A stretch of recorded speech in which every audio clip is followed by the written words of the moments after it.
Vamos falar de saúde?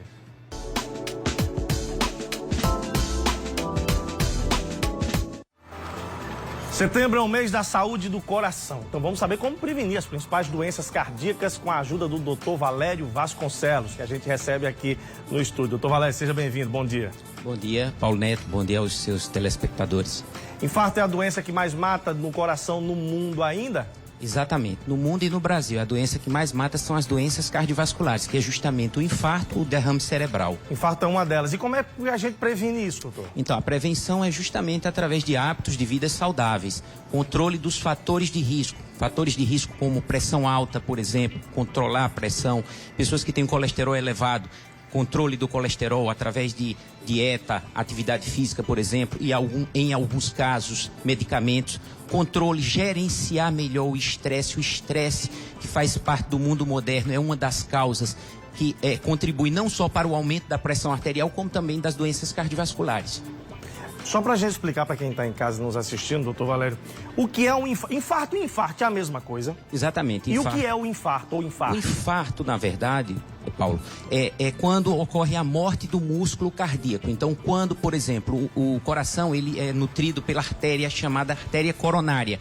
Quando existe uma obstrução dessa artéria por uma placa de gordura e forma-se um coágulo lá em cima dessa placa de gordura, não passa sangue para parte do músculo do coração, você tem um infarto. Ou ataque cardíaco, como muitas vezes as pessoas falam, que pode levar a uma parada cardíaca. Então, o infarto, muitas vezes, quando há o bloqueio do fluxo para a parte do músculo, muitas vezes a pessoa tem dor no peito, uma dor no peito que vai para o braço. Há casos em que a pessoa tem a morte súbita, então a pessoa não sente nada. Então, são aqueles casos que a pessoa, lamentavelmente, morre sem nenhum sintoma. Doutor Valério, agora me diga uma coisa. Com relação a essa questão do infarto, é verdade ou é mito que quanto mais idade a pessoa tiver, mais chances ela tem de escapar, né? Ou, como é, Juliana? Menos idade.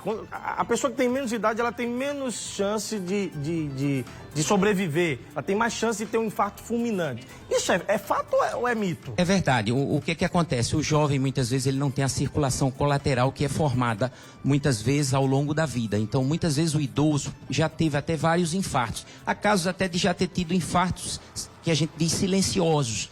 Então, a pessoa tem múltiplos infartos, são os idosos, muitas vezes por conta da circulação. É como se ele criasse vasos colaterais, é como se ele fizesse uma que a gente chama ponte de safena natural. Então, muitas vezes, essas pessoas têm mais chance. E o jovem, muitas vezes, lamentavelmente, tem o infarto fulminante. O senhor agora me trouxe uma notícia que me preocupou, ou seja, tem alguns infartos silenciosos. Quando esse infarto ele não é silencioso, quais são os sintomas? A gente consegue prever que está tendo um infarto e como é que a gente pode, o que é que a gente deve fazer se a gente tiver com essas dores, essas características que o senhor vai me responder agora, e também as pessoas que estão ao nosso lado, como é que pode nos ajudar com os primeiros socorros? Muitas vezes a pessoa que teve um infarto, ele já teve sintomas até semanas anteriormente, né? Então, muitas vezes ele tem dor no peito, é a dor no peito, a dor quando faz algum tipo de esforço, ou dor quando ele tem algum tipo de estresse emocional. Então, a dor no peito que vai para o braço, ou dor do estômago, simulando muitas vezes um problema gástrico, ou até dor na coluna, que a pessoa diz que é dor na coluna. Então, na verdade, isso tem que ser investigado como uma provável causa cardíaca. A gente recebeu agora a ligação do senhor Antônio, que está acompanhando o programa, Correio Manhã, e ele pergunta, doutor, ele colocou um stent no coração e está tomando medicamento. Ele pergunta se vai ter que tomar medicamento para o resto da vida e aproveita e explica para a gente o que é o stent. Exatamente. A pessoa, quando tem a doença cardiovascular, muitas vezes tem um entupimento da artéria, que essa pessoa pode não ter o infarto, tem apenas o entupimento que é descoberto através de uma consulta. Muitas vezes a pessoa não tem sintoma, então através da consulta eu lembro até que muitas vezes as pessoas são assintomáticas, por isso a importância do check-up cardiovascular. Então o que é que acontece? A colocação do stent é o quê? É quando a artéria está obstruída, então se passa um catéter, se faz um cateterismo, se coloca uma molinha chamada stent. E com a colocação desse stent, a artéria fica aberta para evitar que ela se feche. O uso do medicamento de forma continuada é para evitar os fatores de risco que levaram àquele problema. Então, muitas vezes a pessoa tem pressão alta, então tem que controlar a pressão, então tem que tomar medicamento por toda a vida. Outras vezes essa pessoa tem colesterol elevado, que é uma das causas também daquele entupimento da artéria, então tem que tomar remédio muitas vezes. E às vezes são diabéticos também, precisa tomar o remédio do diabetes, e muitas vezes tem que tomar remédios que afinam, como a gente diz, a circulação, melhoram a circulação naquele lugar onde foi colocado o stent, que é a molinha, como eu falei, a molinha que mantém a artéria aberta. Se a pessoa muitas vezes para o medicamento, forma-se um coágulo naquela localização e muitas vezes pode haver uma obstrução do lugar onde foi colocado o stent. Doutor, a gente recebeu a ligação agora da Elza, não é, Juliana? A dona Elza, ela perguntou o seguinte, é uma pergunta muito interessante, porque nós estamos no meio de uma pandemia da Covid. Num primeiro momento, todo mundo falava que a Covid era uma doença respiratória, mas isso já caiu por terra, né? E aí o que é que acontece? A dona Elza, 15 dias depois, Elza Araújo, 15 dias depois de ter Covid, ter contraído a Covid, ela teve um infarto. Isso pode ter alguma coisa a ver com a Covid? Pode. O que acontece? A Covid é uma doença infecciosa e gera-se inflamação.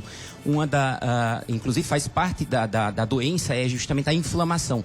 Muitas vezes a pessoa, como eu falei, tem placa de gordura que é silenciosa. Essa placa é formada ao longo da vida. Então a placa ela pode se formar na artéria do pescoço, aqui chamada artéria carótida, que é onde leva o fluxo para da circulação cerebral, e tem a artéria do coração, como eu falei, a artéria coronária. Então a pessoa tem o entupimento, tem a placa de gordura silenciosa, teve possivelmente a Covid e após algumas semanas, aquela plaquinha que estava quietinha lá, ela se manifestou. E como é que ela se manifesta? Devido à inflamação da Covid, gera-se uma inflamação lá no lugar da placa, se forma um coágulo, muitas vezes essa placa se rompe, se forma um coágulo e a pessoa tem um infarto. Por isso que a gente chama a atenção que muitas vezes após a Covid, a gente tem alertado as pessoas para procurarem fazer uma avaliação médica e ter o segmento para justamente ver se não tem nenhum outro fator que pode ser desencadeado após a Covid.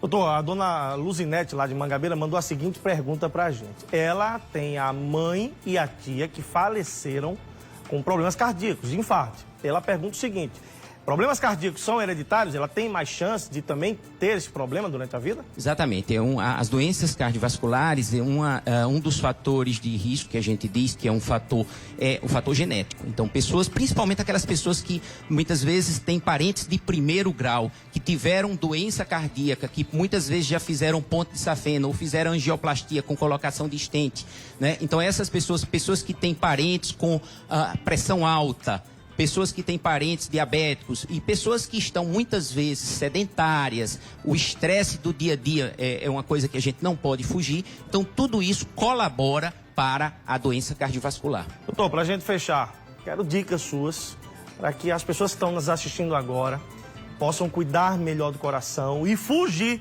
dessas doenças cardíacas. Tem como? Tem, exatamente. Por isso a importância do Setembro Vermelho, né? Que o Setembro Vermelho é feito em alusão ao Dia Mundial do Coração, que é o dia 29 de setembro. Então é justamente esse momento onde a Sociedade Brasileira de Cardiologia, ela faz um chamamento para a sociedade e mostra a importância de manter os cuidados com o coração, manter um bom peso, procurar estar se pesando, procurar medir a pressão arterial, tentar manter essa pressão arterial em torno de 12/8, procurar comer de forma saudável, procurar evitar mais os alimentos industrializados. Pessoas que têm pressão alta, não abandonar o tratamento, procurar manter o seu acompanhamento com o uso da medicação de forma continuada. Isso é muito importante. Diminuir consumo de sal, diminuir consumo de gordura, diminuir consumo de açúcar. Tudo isso é muito importante para evitar as doenças cardiovasculares. Estou precisando fazer isso, doutor Valério. Agradecer mais uma vez o senhor pela presença. Infelizmente não dá tempo. São muitas as perguntas que chegaram aqui dos nossos telespectadores. Semana que vem tem mais. Um abraço. Obrigado, viu? Obrigado.